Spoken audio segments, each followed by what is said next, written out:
Era of globalisation, ये बड़ा जबरदस्त एक अहम टॉपिक है। वो कहता है the world as a village due to information age. दुनिया इस वक्त जो है वो एक गांव की मानद है। वजह क्या है? वजह जो है वो इंफॉर्मेशन एज है। तीन चीजें अपने पास नोट कर लें फिर से। तीन दौर गुजरे हैं इस दुनिया के अंदर, तीन जमाने गुजरे हैं। सबसे पहला जो एज या पहला दौर गुजरा है उसको कहते हैं अगेरियन एज। अगेरियन एज, अगेरियन एज के अंदर लोग खेती बाड़ी करके अपना रोजाना अपनी रोजमर्रा की लाइफ को गुजारा करते थे। अपने जरिया माश जो है वो कमाया करते थे खेती बाड़ी के जरिए। उसको कहते हैं अगेरियन एज। और उस वक्त जो कारोबार का निजाम था वो आप सबको पता है कि चीज के बदले चीज हुआ करती थी। चीज के बदले चीज हुआ करती थी। ठीक है जी। फिर जमाना चेंज हुआ, फिर दूसरी एज आई, उसको कहते हैं इंडस्ट्रियल एज। फैक्ट्रियां मिलने कारखाने लगना शुरू हो गए। लोगों ने खेती बाड़ी छोड़ के देहातों का रुख छोड़ के शहरों की तरफ रुख करना शुरू कर दिया। बड़ी बड़ी सोसाइटियां बननी शुरू हो गई। और इस इंडस्ट्री, ये जो जॉब का कंसेप्ट है, ये इस इंडस्ट्रियल एज की पैदावार है। और इसी इंडस्ट्रियल एज के अंदर जो मार्केटिंग का आम निज़ाम चल रहा है ये उस वक्त वजूद में आया। अभी हम जिस दौर में रह रहे हैं इसको कहते हैं इंफॉर्मेशन एज। ये तीसरा दौर गुजर रहा है इस वक्त, इंफॉर्मेशन एज। ये जरूर लिखिएगा अपने पास। तो इंफॉर्मेशन एज के अंदर वो कहता है कि new kind of opportunities and new business model. Industrial as जो ही खत्म हुआ तो उसके साथ साथ उसके कंसेप्ट भी खत्म हो गए। अभी हम अगर इंफॉर्मेशन एज में रह रहे हैं तो इसके मुताबिक के कंसेप्ट हैं, इसको समझना है और अंडरस्टैंड करना है। वो कहता है हमारे काम करने का अंदाज, खेलने का अंदाज, शॉपिंग करने का अंदाज और राबित रवाबित कायम करने का अंदाज जो है वो बदल चुका है। आप देखें आजकल रजिस्टर्ड पे कम लिखा जाता है, कंप्यूटराइज फाइल ज़्यादा बनती हैं। और अगर आप देखें तो शॉपिंग करने का अंदाज बदल चुका है। लोग दराज, अमेजोन, मुख्तलिफ प्लेटफॉर्म से जो ऑनलाइन शॉपिंग करती है, अलीबाबा, एक्स। खेलने का अगर देखें तो लोग आजकल जो है वो फिजिकल गेम के बजाय ऑनलाइन गेम खेलना ज़्यादा पसंद करते हैं। कम्युनिकेशन का अंदाज देखें कि आप और मैं जो है वो ये लेक्चर स्कूल और कॉलेज में लेने जाया करते थे। आज ये सारे लेक्चर आप और मैं अपने बेड पे बैठ के सुकून से, मैं बैठ के चरपाई पे बैठ के, कुर्सी पे बैठ के दे रहा हूँ, आप अपने बेड पे बैठ के सुन रहे हैं अपने घरों में अपने सारे काम करने के साथ साथ ये काम सुन रहे हैं। सारी चीज़ें बदल गई हैं। तो अहम बात क्या है, जब ये सारी चीजें बदल गई हैं, बिजनेस मॉडल्स भी बदल गए हैं, क्या हमने खुद को बदला है? क्या हमने इस वक्त के तकाजे को मद्देनजर रखते हुए नई इंडस्ट्री को ज्वाइन किया, नए सिस्टम को अडॉप्ट किया है?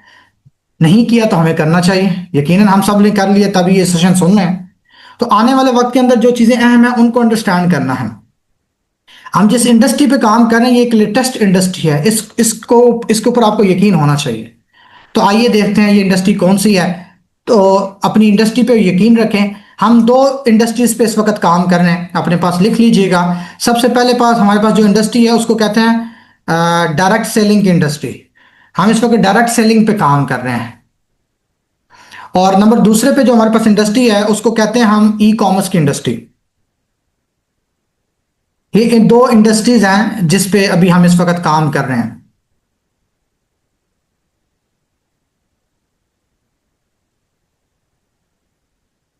लिख लें जल्दी से। तो सबसे पहले हम इन इंडस्ट्रीज की तारीफ देखेंगे। ये इंडस्ट्रीज है क्या, पहले हम इसको समझेंगे, उसके बाद हम इंशाल्लाह अगली बात करेंगे। तो सबसे पहले अगर हम डायरेक्ट सेलिंग को समझें, डायरेक्ट सेलिंग को हम समझ सकते हैं तब जब हमें ट्रेडिशनल बिजनेस के बारे में हमें पता होगा, तब हम डायरेक्ट सेल बिजनेस मॉडल को जो है वो अंडरस्टैंड कर पाएंगे। हमें रवायती बिजनेस मॉडल का अगर हमें पता हो तो ये जो मैंने आपको बताया है कि इंडस्ट्रियल एज की पैदावार है ये बिजनेस मॉडल। तो आइए उसको देखते हैं। वो क्या है? वो ये है कि एक मैन्युफैक्चरर एक फैक्ट्री के अंदर एक प्रोडक्ट बनाया करता था एक ज़माने में। फॉर एग्जांपल वो चीज़ 100 रुपए की बनती थी। वो चीज़ फिर मुख्तलिफ जरियों से गुजर के वो पहुंचती थी कहाँ पे? वो पहुंचती थी कस्टमर के पास। 100 वाली चीज कंज्यूमर तक पहुंचते पहुंचते तकरीबन 140 की हो जाती थी। और कंज्यूमर जो है, ये जो एक्स्ट्रा बजट है ये इन दरमियान वाले लोगों में डिस्ट्रीब्यूट हो जाता था। ठीक है जी। ये दरमियान वाले, इसके आपने एक टर्म सुनी होगी सरमायादाराना निजाम। सरमायादाराना निजाम में क्या होता है कि अमीर अमीर होता है और गरीब गरीब होता है, अमीर बहुत अमीर हो जाता है और गरीब बहुत गरीब हो जाता है। ठीक है जी। तो ये जो कंसेप्ट था ये सरमायादाराना निजाम में था। ये जो दरमियान वाले लोग हैं ये पहले से अमीर थे और ये माल बेचने के बाद और अमीर हो जाते थे, और कंज्यूमर जो है ये पहले से गरीब था, ये माल खरीदने के बाद और गरीब हो जाता था। तो ये आम तरीकाकार था। फिर जब इंफॉर्मेशन एज आई, जब एक नया बिजनेस मॉडल आया जिसको डायरेक्ट सेल कहते हैं, डीएमबी कहते हैं, डायरेक्ट मार्केटिंग। इस कंसेप्ट में क्या होता है, इस कंसेप्ट में मैन्युफैक्चरर प्रोडक्ट बनाता है और बगैर किसी मिडल मैन के डायरेक्टली कंज्यूमर को पहुंचाता है। और ये इंटरनेट से पहले वर्ड ऑफ माउथ एडवर्टाइजमेंट के जरिए होता था। एक रिसर्च के मुताबिक कहा जाता है कि 80% प्रोडक्ट की कंजम्पशन जो होती है वो पुराने कंज्यूमर्स के बताने की वजह से होती है। 20% लोग जो है वो मुख्तलिफ तरह के एड्स देख के जो है वो जाते हैं। 80% लोग वो प्रोडक्ट दोबारा इस वजह से इस्तेमाल करते हैं कि उनको किसी सेटिस्फाइड कस्टमर ने बताया होता है। तो डायरेक्ट मार्केटिंग के अंदर यही कंसेप्ट यूज होता है कि कंज्यूमर जो है वो मजीद अपने साथ मुख्तलिफ दोस्तों को, मुख्तलिफ कंज्यूमर्स को बताता है, उनको एजुकेट करता है, उनको अपनी प्रोडक्ट की शेयरिंग करता है। इस जरिए जो है वो बिजनेस मॉडल जो है ये चलता है। इसके अंदर वो जो दरमियान वाला बजट है वो बच जाता है, वो बजट कंज्यूमर के अंदर ही डिस्ट्रीब्यूट हो जाता है। कंज्यूमर के क्या आ जाता है कि अगर आप अपने हाउस होल्ड एक्सपेंसेस कन्वर्ट करते हैं तो आप अपनी बचत कर सकते हैं, और अगर आप सिस्टम को और प्रोडक्ट को प्रमोट करते हैं तो आप इनकम भी यहां से जनरेट कर सकते हैं।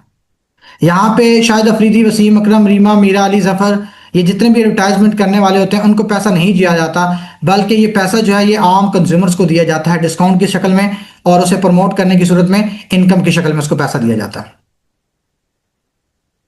डायरेक्ट सेलिंग को अभी का वजूद नहीं है, अपने पास नोट कर लें। डायरेक्ट सेलिंग ये पुराना कंसेप्ट है, और पहली जो कंपनी थी इसके अंदर जिसने सबसे पहले इस बिजनेस पे काम शुरू किया था वो 1951 के अंदर बनी है। अपने पास लिख लीजिएगा, सबसे पहली जो कंपनी थी वो 1951 के अंदर बनी है जिसने इस कंसेप्ट के तहत बिजनेस शुरू किया था। ठीक है जी। और इस वक्त दुनिया में 7,000 से जायद तकरीबन कंपनीज हैं, या 6,000 से जायद हैं जो इस कंसेप्ट पे काम कर रही हैं। एक इदारा है WFDSA के नाम से, world federation direct selling association, WFDSA। वो इन तमाम कंपनीज को रेगुलाइज करता है, रजिस्टर्ड करता है।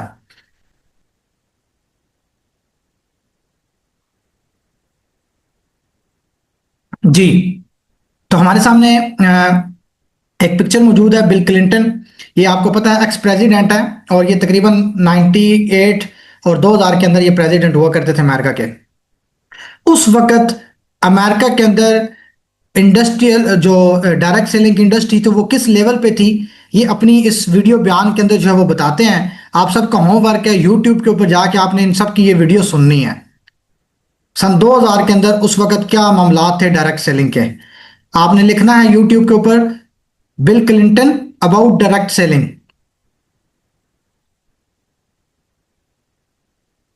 Bill Clinton about direct selling, तो ये आपको यूट्यूब के ऊपर आपको वीडियो मिल जाएगी।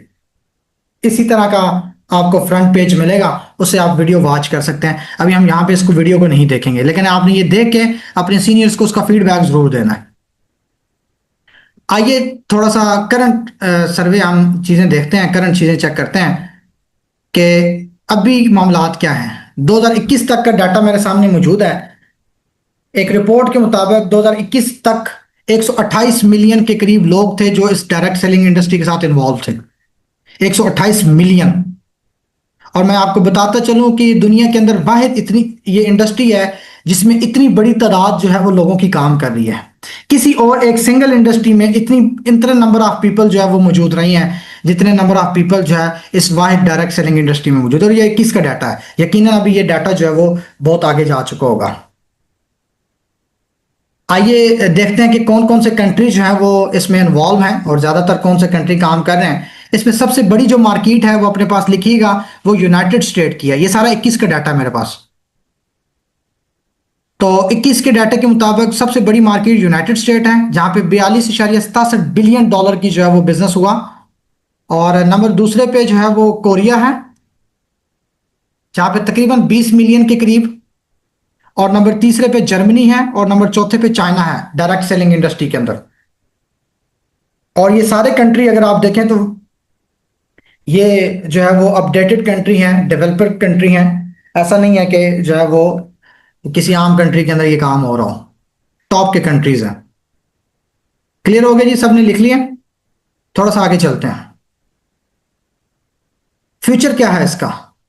फिक्की और केपीएमजी, इनकी रिपोर्ट है। फिक्की और केपीएमजी ये दो बड़ी वर्ल्ड वाइज, पांच बड़ी ऑडिट की कंपनियों में से ये दो हैं। एक का नाम है फिक्की और एक का नाम है केपीएमजी। इनका सर्वे भी मेरे ख्याल से 2022 का है, जब इन्होंने ये सर्वे किया था। इनके मुताबिक 2025 के अंदर, 2022 में ये 1600 बिलियन डॉलर की इंडस्ट्री थी, 2025 के अंदर ये 6400 बिलियन डॉलर की इंडस्ट्री हो जाएगी, ये इन्होंने उस वक्त कहा था। और अभी यकीनन इनका वो जो फिगर था वो टच कर चुका है। नई लेटेस्ट अपडेट चीजें भी जो है वो हम देखेंगे 25 के एंड के ऊपर। ठीक है जी। तो ये दो बड़ी कंपनियों का फिगर है, ये इस इंडस्ट्री के बारे में ये अपना मौकफ रखती हैं। पाकिस्तान के अंदर भी देखेंगे इंशाल्लाह हम इसके बारे में। तो अब दूसरी इंडस्ट्री की बात करते हैं, ई कॉमर्स। ये अपने पास लिख लें, ई कॉमर्स की बड़ी सिंपल सी तारीफ है। लोग ई कॉमर्स को बड़ा हुआ बनाया हुआ है, कोई हुआ नहीं है, बड़ा आसान सा काम है ये। Processing of buying and selling goods और services services using an electronic device such as internet. यानी कोई भी सर्विस यानी खिदमत, जैसे आप पढ़ाना होता है, ये भी एक सर्विस है। या आप अशिया चीजें जो आप इंटरनेट के जरिए खरीदते हैं या बेचते हैं, तो बेसिकली आप ई कॉमर्स कर रहे होते हैं। ई का मतलब है इलेक्ट्रॉनिक कॉमर्स, यानी ऐसा कोई भी कारोबार जो आप इंटरनेट के साथ मिलके करते हैं, तो आप ई कॉमर्स कर रहे होते हैं। क्लियर है जी? आगे चलते हैं। इसका प्रोसेस देखें, बड़ा सिंपल सा प्रोसेस है। एक बंदा है, वो इंटरनेट के ऊपर बैठता है लैपटॉप या मोबाइल लेके, और वो सर्चिंग करता है, उसे कोई चीज़ पसंद आती है, वो उसको ऑर्डर करता है, और अपने कार्ड के जरिए या अपने बैंक के जरिए वो ऑर्डर की उसकी पेमेंट करता है। और वो ऑर्डर जो है वो मुतलका वेयर हाउस पे जाता है, स्टोर पे जाता है। वो वेयर हाउस वाले क्या करते हैं, वो शिपिंग करते हैं और चीज़ वो कस्टमर तक पहुंच जाती है। बस ये सिंपल सा इसका प्रोसेस होता है। बस कस्टमर को दुकान पे जाने की जरूरत नहीं पड़ती और उसको कैश देने की जरूरत नहीं पड़ती। ये सारा काम डिजिटल तरीके से होता है, अपने मोबाइल और लैपटॉप इंटरनेट के जरिए ये काम किया जाता है। ये उसका सिंपल सा प्रोसेस होता है।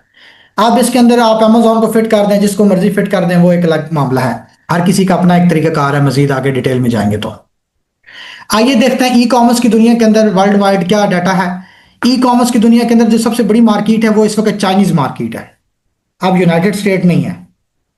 और 1.5 ट्रिलियन डॉलर का जो है वो सालाना रेवेन्यू जनरेट करती है। ये 22 की रिपोर्ट है मेरे पास। दूसरे नंबर पे जो इसमें top of the list country है वो यूनाइटेड स्टेट है, और तीसरे नंबर पे जापान है। अब ये देखें, तीनों कंट्रीज जो है वो टॉप के कंट्रीज हैं, और तीनों कंट्रीज के अंदर ई कॉमर्स का बिजनेस मॉडल कितना तेजी से तरक्की कर रहा है। जबकि हमारे यहाँ हर मामलात में बहुत पीछे हैं, तो इसमें भी हम बहुत पीछे हैं। तो इस वजह से हमें चाहिए कि हमें इन बिजनेस मॉडल को अडॉप्ट करना चाहिए और उसको सीखना चाहिए। सबसे अहम बात है, और माशाल्लाह आप सब ने टाइम निकाल के इसको सीखना शुरू किया हुआ है। तो पाकिस्तान के अंदर ई कॉमर्स की मार्केट के हवाले से थोड़ा सा फिगर, फैक्ट्स एंड फिगर हमारे सामने मौजूद हैं। 7,666 मिलियन के करीब 2022 के अंदर इसका डाटा था, जो कि 9,153 हो जाना है 2025 के अंदर। और 23.9% लोग इन्वॉल्व थे 2022 के अंदर, जो कि 2025 में तवक्को की जाती है कि 26.9 हो जाएंगे, शायद इससे भी ज्यादा हो जाए। तो अभी वाली करंट गवर्नमेंट भी और पिछली गवर्नमेंट भी, हर गवर्नमेंट इस वक्त हाथ खड़े कर चुकी है कि हमारे पास जॉब की फैसिलिटीज नहीं है। और जो सरकारी मुलाजमीन हैं उनके बारे में अभी सुनने को देखने को मिलता है, उन बेचारों को पेंशन ही नहीं मिल रही। जिनको पेंशन मिल रही है उनको हाफ मिल रही है। और बड़े मसाइल जो है वो जॉब के अंदर है। सबकी जॉब जो है इस वक्त खतरे में है। कोई पता नहीं है किस वक्त जो है वो जॉब से जो है वो फ्री कर दिया जाए। तो गवर्नमेंट ये कह रही है कि आप अपने बलबूते पे खुद खड़े हो। तो मेरे पास एक वीडियो है, अभी गवर्नमेंट की भी है, वो मेरे पास अभी मौजूद नहीं है, ये साबका गवर्नमेंट की। आइए इस वीडियो को देखते हैं कि ये ई कॉमर्स पे बाकायदा जो है वो प्रोग्राम करवाया करते थे कि आप ई कॉमर्स को अंडरस्टैंड करें, सीखें, समझें, ताकि जो वो आप पाकिस्तान के अंदर रेवेन्यू ला सकें। तो आइए देखते हैं इस वीडियो को भी। दुनिया में ई कॉमर्स का कॉन्सेप्ट यह है कि अशिया और खिदमत, इसकी जो सेल और परचेज है सर, अगर वो इंटरनेट पे की जाए तो उसको ई कॉमर्स की ट्रेड कहा जाता है। नॉर्मली इसके तीन मॉडल्स हैं। B2B sir, business to business, business to consumer और बिजनेस टू कंज्यूमर, ये नॉर्मली 3 मॉडल्स दुनिया में फॉलो की जाते हैं सर। सर, एक अंदाजे के मुताबिक इस वक्त दुनिया में 30 खरब डॉलर की ई कॉमर्स ट्रेड पिछले साल में हुई है, जो कि B2B मॉडल का 25 खरब डॉलर और B2C मॉडल उसमें 5 खरब डॉलर। चले जी, माशाल्लाह। तो आपने देखा कि पाकिस्तान के अंदर भी जो है वो इसको उजागर किया जा रहा है, इसके कंसेप्ट को। तो हमें इसको सीखना चाहिए और आगे बढ़ना चाहिए। ये चंद एक मॉडल्स हैं जी, आप देखें तो अमेजोन है, आपने जूम है जिसपे आप सेशन ले रहे हैं, उबर क्रीम आपने सुना होगा, दराज है, OLX है, फूड पांडा है, बाइकिया है। ये सारे ई कॉमर्स के बिजनेस मॉडल हैं अपने अपनी फील्ड के अंदर। कोई ट्रांसपोर्ट पे काम कर रहा है ऑनलाइन, कोई शॉपिंग के अंदर काम कर रहा है, कोई फूड पे ऑनलाइन काम कर रहा है, कोई लर्निंग पे ऑनलाइन काम कर रहा है। तो इन्हीं प्लेटफॉर्म में से इसी तरह का एक प्लेटफॉर्म है जिसपे हम भी काम कर रहे हैं। इन प्लेटफॉर्म के मुख्तलिफ मॉडल्स होते हैं। B2B मॉडल होता है यानी बिजनेस टू बिजनेस, B2C है बिजनेस टू कंज्यूमर, C2C है कंज्यूमर टू कंज्यूमर, और एक और मॉडल है B2B2C यानी बिजनेस टू कंज्यूमर। तो ये डिफरेंट किस्म के मॉडल्स होते हैं। इनमें से जो हमारा मॉडल है उसको हम B2C मॉडल कहते हैं यानी बिजनेस टू कंज्यूमर। आइए देखते हैं ये कैसा काम करता है। डायरेक्ट सेलिंग इंडस्ट्री और ई कॉमर्स को दोनों को अगर हम इकट्ठा करें, दोनों के अंदर एक चीज है कि इसके अंदर मिडल मैन शामिल नहीं होता। डायरेक्ट सेलिंग बगैर इंटरनेट के होती थी। ई कॉमर्स के अंदर जो B2C मॉडल है ये इंटरनेट के साथ होता है। कंपनी और कंज्यूमर को आपस में मिला दिया जाता है, बीच में कोई मिडल मैन शामिल नहीं होता। अगर आप इसे इंटरनेट के बगैर करें तो ये डायरेक्ट सेलिंग कहलाएगी इंडस्ट्री, और अगर आप इसे इंटरनेट के साथ करेंगे तो ये B2C मॉडल कहलाएगा। तो बड़ा सिंपल सा सिलसिला है। आइए डायरेक्ट सेलिंग इंडस्ट्री के और ई कॉमर्स इंडस्ट्री के चंद एक बेनिफिट्स देखते हैं, और ये बेनिफिट्स अपने पास नोट कर लें। मुख्तलिफ जगहों पे आप स्टेटस के तौर पे भी इस्तेमाल कर सकते हैं, आप लोगों को बता सकते हैं जो हमने इस बिजनेस को क्यों किया। सबसे अहम बात क्या है, इसके अंदर टाइम फ्रीडम है। इस बिजनेस को इस वजह से करना चाहिए कि इसके अंदर टाइम फ्रीडम है। दूसरी अहम बात, हर कोई कर सकता है। उम्र की, तालीम की, जेंडर की कोई कैद नहीं है। ठीक है जी, आप अपने घर में रह के कर सकते हैं, आप किसी भी जगह किसी भी वक्त कर सकते हैं। आप अपनी मर्जी के कंफर्टेबल टाइम के मुताबिक इसको एडजस्ट कर सकते हैं। आप कहीं भी हो आप इस बिजनेस को कर सकते हैं, कहीं भी हो। और सबसे अहम बात है, ये बिजनेस बेस करता है आपका सर्कल ऑफ इन्फ्लुएंस के ऊपर एंड सोशल मीडिया फ्रेंड्स के ऊपर। आप अपने चाहने वालों के साथ मिलके काम कर सकते हैं। जरूरी नहीं है कि आप जॉब कर रहे हैं, एक थका हुआ बॉस मिल गया आपको और आप हैं भी उससे बड़े तंग, लेकिन आप जॉब छोड़ भी नहीं सकते, मजबूर है। ऐसा स्टाफ आपके अंडर आ गया है जो आपको बहुत ज्यादा डिस्टर्ब करता है, आप उसे छोड़ भी नहीं सकते और रख भी नहीं सकते। तो यहां पे आप अपने क्लोज सर्कल फ्रेंड्स के साथ जो है वो मिलके काम कर सकते हैं। मजीद आगे चलते हैं। ग्लोबल बिजनेस अपॉर्चुनिटी, ये बड़ा जबरदस्त पॉइंट है। आप अपने गांव में रह के पूरे पाकिस्तान को कवर कर सकते हैं, इंटरनेशनल लेवल पे भी काम कर सकते हैं। इंशाल्लाह मैं आपको बताऊंगा ये कैसे काम होगा। Huge income, more extra income to financial freedom. आप अपने पार्ट टाइम के तौर पे इसको शुरू करते हैं, जैसा कि मैंने किया था, बहुत सारे लोगों ने किया था। चलें यार मैं जॉब कर रहा हूं तो साथ इसको भी शुरू कर ले तो चलेगा। लेकिन अब वो फाइनेंशियल फ्रीडम में कन्वर्ट हो चुके हैं, वो अपनी जॉब को छोड़ चुके हैं और फुल टाइम इसकी इनकम के ऊपर जो है वो डिपेंड करना शुरू कर दिया उन्होंने। इसका मतलब इतना बेनिफिट उन्होंने दिया है। और सबसे अहम बात है build to assets, opportunity to build assets. आपको असासा बनाने का मौका भी मिलता है, ये बड़ा जबरदस्त पॉइंट है। आप एक फ्री में एक ऐसा सिस्टम डेवलप करते हैं जो आपकी आने वाली नस्लें भी खाती हैं, और थोड़े से सरमाए के साथ, थोड़ी सी कोशिश के साथ आप एक बहुत बड़ा जो है वो अपना सिस्टम डेवलप कर सकते हैं। और वो सिस्टम कौन सा है? Social network. और सोशल नेटवर्क के बारे में कहा जाता है your network is your net worth. और बिल्कुल फ्री ऑफ कॉस्ट आप ये जो है वो अपना एसेट डेवलप कर सकते हैं। अच्छा, इससे मजे की बात क्या है? Grow only through helping others. आप तरक्की कर सकते हैं लोगों की मदद करके। ये कितना शानदार पॉइंट है, आप चेक करें। दूसरों की मदद करके, दूसरी हर फील्ड के अंदर लोगों को गिरा के तरक्की की जाती है, और इस बिजनेस के अंदर दूसरों की मदद करके तरक्की करेंगे हम जी। वर्किंग विद बिलव्ड वंस, आप अपने चाहने वालों के साथ मिलकर काम कर सकते हैं। Gives opportunity to travel all over the world. ये बड़ा एक शानदार पॉइंट है कि आपको एक मौका दिया जाता है कि आप ना सिर्फ नेशनल और इंटरनेशनल ट्रिप भी जो है वो घूमने का मौका दिया जाता है। जैसा कि अभी आपको पता है कि अभी 7 तारीख तक नेशनल ट्रिप की भी ऑफर चल रही है, इस पे बड़ा ज़बरदस्त काम कर सकते हैं आप लोग।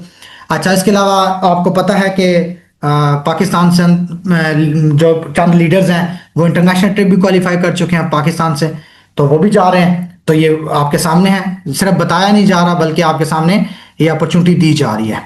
फिर बड़ा सादा तरीकाकार है ये मिलीनियर्स बनने का। कोई बंदा लाखपति बनना चाहता है तो बड़ा सादा सा अगर तरीकाकार पूछना चाहता है तो वो डायरेक्ट सेलिंग इंडस्ट्री को ज्वाइन कर ले। कोई रिस्क नहीं है, आम किसी इन्वेस्टमेंट की तरह। आप कहीं भी इन्वेस्टमेंट करते हैं तो आपको किसी किस्म के बहुत सारे किस्म के रिस्क का सामना जो है वो करना पड़ता है। यहाँ पे कोई रिस्क नहीं है। उसकी वजह ये, इधर पैसे दिए, इधर चीजें मिली, मामला खत्म हो गया, उसके बाद मेहनत करें और पैसा बनाए। मजे की बात क्या है, किसी बिजनेस में गारंटी नहीं है, इस बिजनेस में गारंटी है आपकी कामयाबी की है। शर्त सिर्फ है कि छोड़ के नहीं जाएंगे। अगर छोड़ के नहीं जाएंगे तो आप गारंटेड है कि आप इस बिजनेस के अंदर जो है वो जरूर कामयाब हो पाएंगे। बहुत सारे लोग हैं जिन्होंने इसको प्लान बी के तौर पे शुरू किया था, लेकिन अब उनकी जिंदगी का ये प्लान ए बन चुका है। प्लान बी कुछ और चीज होगी, अब वो प्लान ए बन चुका है और फुल टाइम इस बिजनेस मॉडल को करते हैं और तमाम बेनिफिट्स जो है वो हासिल कर रहे हैं। तो हमें अपनी इंडस्ट्री के साथ साथ अपनी जो ई कॉमर्स का हमारा मॉडल है, ग्रीन लीफ, हमारी जो कंपनी है, ऑर्गेनाइजेशन है, कॉरपोरेशन है, इसके ऊपर भी बिलीव करना है। आइए इसका जो है वो तारफ करते हैं, ग्रीन लीफ का तारफ करते हैं, डिटेल के साथ अपनी कंपनी के बारे में जानने की कोशिश करते हैं कि जिसके साथ हम अटैच हो चुके हैं। फर्स्ट ऑफ ऑल ये एक B2C मॉडल है और ये हमारा हेडक्वार्टर है, आप इसको देख सकते हैं। जिस इदारे के साथ आप जुड़े हैं, एक बड़ी जो है वो बड़ा अपना वजूद रखता है, फिजिकल वजूद रखता है। ग्रीन लीफ का कंसेप्ट क्या है, विलियम शू इसके फाउंडर हैं। वो कहते हैं, मैं कहीं से गुजर रहा था तो खिज़ां का मौसम था और खिज़ां के मौसम के अंदर मुझे हरियाली कहीं भी नज़र नहीं आई, तो मुझे बड़ा अजीब सा फील हुआ, मुझे ग्रीनरी की कमी महसूस हुई। तो मुझे लगा कि ग्रीनरी के बगैर भी जो है वो ज़िंदगी नहीं है। तो जिस तरह जिंदा रहने के लिए हवा, पानी और खुराक की ज़रूरत होती है, इसी तरह ग्रीनरी की भी ज़रूरत होती है। तो उन्होंने ये सोचा कि जब भी मैं अपनी कंपनी बनाऊंगा और उसका नाम रखूंगा ग्रीन लीफ, ग्रीनरी के बगैर भी ज़िंदगी नहीं है। तो ये जो कंसेप्ट है, ये जो नेम है, ये तब उनकी जहन में आया था, तब ये ग्रीन लीफ हुआ नहीं करती थी, फिर बाद में ये ग्रीन लीफ बन गई। और आइए देखते हैं आप ग्रीन लीफ किस लेवल पे है। ये एक मॉडर्न हाई टेक्नोलॉजी ग्रुप है, चाइना के शहर सूजू में वाक़या है। सूजू एक इंडस्ट्रियल और बिजनेस हब है, इंडस्ट्रियल एरिया है, और ये एक जिसका मैन्युफैक्चरिंग, जदीद technology development, manufacturing, international corporation, brand promotion, तमाम चीज़ें इदारा खुद करता है। 3700 के प्लस के करीब इस वक्त इसकी सुपर मार्केट्स हैं, डोमेस्टिक मार्केट जो है, और FMCG कैटेगरी की मैन्युफैक्चरिंग करता है प्रोडक्ट। तकरीबन 5000 से ज़ायद डेली नेसेसरी के प्रोडक्ट बनाता है। 26 इंडिपेंडेंट ब्रांड को लेके चल रहा है 10 मेजर कैटेगरीज के साथ, और 450 मिलियन के करीब इसके इस वक्त दुनिया भर के अंदर यूजर मौजूद है, आपसे और मुझसे पहले। ठीक है जी। और तमाम सेक्टर इदारे के जीरो लोन पे चल रहे हैं, किसी किस्म का इदारे पे लोन नहीं है। इसके फाउंडर एंड चेयरमैन हैं मिस्टर विलियम शू, जिन्होंने बिल्कुल जीरो से अपने कैरियर का आगाज किया। एक खरादिए के तौर पे काम किया करते थे, आज वो चाइना के एक बेहतरीन बिजनेसमैन हैं और पूरी दुनिया के अंदर अपने बिजनेस को जो है वो फैला चुके हैं। और फिर अपने बिजनेस के अंदर शुरू के अंदर ये एक साइकिल के ऊपर अपना माल लोड करके किसी भी का वो सप्लाई करने जाते थे, तो ये अपनी औकात को भी तक नहीं भूले। लोगों को, हजारों की तादाद में जब लोग होते हैं, ये अपनी उस साइकिल को लेके सामने आते हैं और लोगों को बताते हैं कि मेरा आगाज यहीं से था। तो अगर इंसान अपनी औकात ना भूले तो इंसान बहुत ज्यादा जो है वो तरक्की कर जाता है। अब इनकी कदावर शख्सियत बन चुके हैं। ये एक फाउंडर एंड चेयरमैन है green leaf science and technology group के, और इसी तरह एग्जीक्यूटिव डायरेक्टर हैं China flower fragrance cosmetic industry के, और डायरेक्टर हैं चाइना डिटर्जेंट इंडस्ट्री एसोसिएशन के। और ये सारे इनके ओहदे आप देख सकते हैं। इनको पढ़ने में भी 5-7 मिनट लग सकते हैं, तो आप देखें जिसको पढ़ने में 5-7 मिनट लगे तो वो शख्स खुद ज़ाती तौर पे कितने बड़ी जो है वो शख्सियत होगी। आम ई कॉमर्स बिजनेस मॉडल में और हमारे ई कॉमर्स बिजनेस मॉडल में क्या डिफरेंस है, आइए थोड़ा सा चेक करते हैं। आम ई कॉमर्स बिजनेस मॉडल में जब आपने शुरू करना है तो वहां पे आपको ई शॉप खरीदनी होती है, सेलर अकाउंट खरीदना होता है, और हर किसी ब्रांड का एक अपनी परसेंटेज है, अपनी उसकी पेमेंट है जो आप पे करके वो उसका अकाउंट खरीदते हैं। जबकि हमारे बिजनेस मॉडल के अंदर आप सिर्फ यूजर बन के ई शॉप खरीद सकते हैं, सिर्फ यूजर बन के। ठीक है जी। उसके बाद आप जो सेलर अकाउंट खरीदते हैं, फिर आपने उसके ऊपर क्या करना होता है, प्रोडक्ट हंटिंग करनी होती है। मार्केट से प्रोडक्ट सेलेक्ट करके आपको हंटिंग करनी होती है। यहाँ पे हंटिंग करने की जरूरत नहीं है, सारा काम इदारे ने खुद किया हुआ है, और 5,000 ऑनलाइन और ऑफलाइन हमारे पास प्रोडक्ट अवेलेबल है। और फिर आपको सप्लाई और सप्लायर का प्रॉब्लम होता है। हमारे पास सप्लाई और सप्लायर की कोई मसला नहीं है, चूंकि ये मैन्युफैक्चरिंग और आगे तमाम काम इदारा खुद कर रहा है। फिर वहां पे क्वालिटी और क्वांटिटी का भी प्रॉब्लम आपको रहता है। यहाँ पे eco friendly product, pollution free products जो हैं वो आपको मिलती हैं, और इदारे की अपनी मैन्युफैक्चरिंग है, तो इस वजह से क्वांटिटी का कोई किसी किस्म का मसला ही नहीं है। फिर आप वहां पे कोई काम करते हैं, या तो आपको अपना वेयर हाउस बनाना पड़ता है, या आप मुतलका प्लेटफॉर्म के वेयर हाउस में अपना माल रखते हैं और उसके चार्जेस देते हैं। यहाँ पे इदारे के अपने वेयर हाउसेस मौजूद हैं 8 के करीब, आपको किसी किस्म के कोई चार्जेस देने की जरूरत नहीं है। आपने सिर्फ काम करना है, इदारा प्रोडक्ट पहुंचाएगा और आप अपना बेनिफिट हासिल करेंगे। फिर वहां पे एडवर्टाइजमेंट होती है, यहाँ पे कोई एडवर्टाइजमेंट नहीं है, वो 50% बचत है, और वो आपको डिस्काउंट की सूरत में इदारा आपको देता है।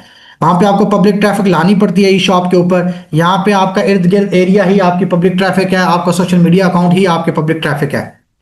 ठीक है जी। ये छोटा सा डिफरेंस है आम ई कॉमर्स बिजनेस मॉडल में और हमारे ई कॉमर्स बिजनेस मॉडल में। दूसरा होमवर्क आप अपने पास लिख लें जल्दी से। आपने ई ग्लोबल यूट्यूब चैनल पे जाना है। ई ग्लोबल टीम के नाम से यूट्यूब चैनल बना हुआ है, वहां पे कंपनी की प्रोफाइल सर्च करनी है। वीडियोस में जाएंगे तो आपको कंपनी की प्रोफाइल मिल जाएगी। वहां पे आपका जाकर होमवर्क ये है कि आपने इदारे की प्रोफाइल देखनी है, लेटेस्ट प्रोफाइल देखनी है, और इसके बारे में भी आपने अपने सीनियर्स को जो है वो इन्फॉर्म करना है। आइए शॉर्ट से प्रोडक्ट के बारे में बात करते हैं। इदारा कौन सी प्रोडक्ट बना रहा है। हमारी जो प्रोडक्ट है वो वेलनेस रेवोल्यूशन से रिलेटेड है। वेलनेस रेवोल्यूशन क्या है, आइए इस पे थोड़ी सी बात करते हैं। इसके ऊपर भी वीडियो है, ये भी आप अपने पास नोट कर लें। तीसरा होमवर्क है आपका कि वेलनेस रेवोल्यूशन की वीडियो जो है वो आपने देखनी है। Wellness revolution in Hindi. ठीक है जी। Wellness revolution in Hindi 10 minute की वीडियो ये आपको मिलेगी यूट्यूब के ऊपर। ये आपने देखनी है और अपने सीनियर्स को बताना है कि मैंने वीडियो देखी है और इस वीडियो में क्या समझा है वो भी आपने बताना है। तो वेलनेस रेवोल्यूशन क्या है ये आपको वीडियो देखने के बाद पता चल जाएगा। तो हमारे जो प्रोडक्ट हैं वो वेलनेस रेवोल्यूशन से रिलेटेड जो है वो हमारा इदारा प्रोडक्ट्स बना रहा है। क्लियर है जी। तो चंद एक प्रोडक्ट की मैं पिक्चर्स दिखाता हूं, बहुत सारी आप देख चुके हैं। ये तमाम प्रोडक्ट हैं जो वेलनेस रेवोल्यूशन के अंदर आती हैं और एफएमसीजी कैटेगरी के अंदर आती हैं। टूथपेस्ट है, टिश्यू पेपर है, और हमारे पास इसी तरह सिलेक्स का हाइड्राजन सिंक सेट है। इसके ऊपर वीडियोस भी मौजूद है हमारे पास। अब आ जाते हैं आखिरी स्लाइड के ऊपर। आखिरी सेकंड लास्ट स्लाइड है, बिलीव ऑन लीडर। अपने लीडर पे यकीन करना है। जिस दोस्त ने आपको इस बिजनेस का इंट्रोडक्शन करवाया है, आप हमेशा उसके मशकूर रहें। अगर वो शख्स आपको ये इसका तारफ ना करवाता तो कभी भी आप इस बिजनेस में ना आते। तो मेरे अपलाइन अगर मुझे तारफ ना करवाते तो मैं कभी भी इस बिजनेस में ना आता। तो मैं हमेशा उनका मशकूर रहता हूं कि उन्होंने मुझे इसके बारे में बताया, समझाया। तो आपने कोशिश करनी है। एक शख्स है जो आपको इस बिजनेस के अंदर तरक्की दिलवा सकता है, वो शख्स आपकी अपलाइन है। तो आपने हमेशा गुड नहीं, ग्रेट रिलेशनशिप रखने अपनी अपलाइन के साथ। ग्रेट। ठीक है जी। Upline is your life line. इस बिजनेस के अंदर आपकी अपलाइन ही आपकी लाइफ लाइन है। अगर आप इस बिजनेस में तरक्की करना चाहते हैं तो अच्छे तल्लुकात बना के आपने अपनी अपलाइन के साथ रखने हैं जी। ठीक है जी। वही शख्स है जो आपको इस बिजनेस मॉडल में कामयाब करवा सकता है। और उसकी वजह क्या है, उसकी वजह यह है कि उसकी अपनी तरक्की ही आपकी तरक्की के साथ है।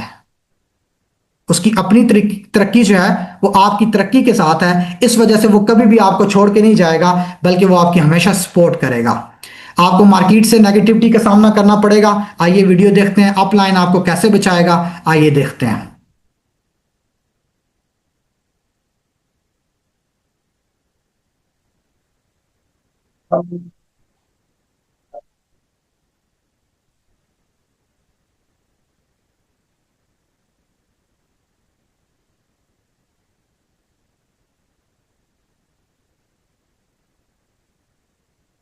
माशरा आपको तंग करेगा, अपलाइन आपको सपोर्ट करेगा हमेशा। जहां पे आपको मसला परेशानी आएगा वो सपोर्ट करेगा। सोनू शर्मा क्या कहता है, ये एक बहुत बड़ा नेटवर्कर है इंडिया के अंदर। आइए देखते हैं अपलाइन के बारे में इसकी क्या राय है। चाहता हूं सर, नेटवर्क मार्केटिंग में मैंने एक लाइन सीखी है, आप सीखिए। पूरी की पूरी डाउनलाइन तबाह हो जाए, पूरी की पूरी डाउनलाइन तबाह हो जाए, कोई तकलीफ नहीं, अपलाइन जिंदा रहे, डाउनलाइन फिर खड़ी हो जाएगी। पूरी की पूरी डाउनलाइन तबाह हो जाए, कोई दिक्कत नहीं है, कोई परेशानी नहीं है। अगर अपलाइन आपकी जिंदा है तो डाउनलाइन बनाने में दोबारा कोई मसला नहीं है, दोबारा डाउनलाइन जो है वो बनाई जा सकती है, किसी किस्म का कोई चैलेंज नहीं है।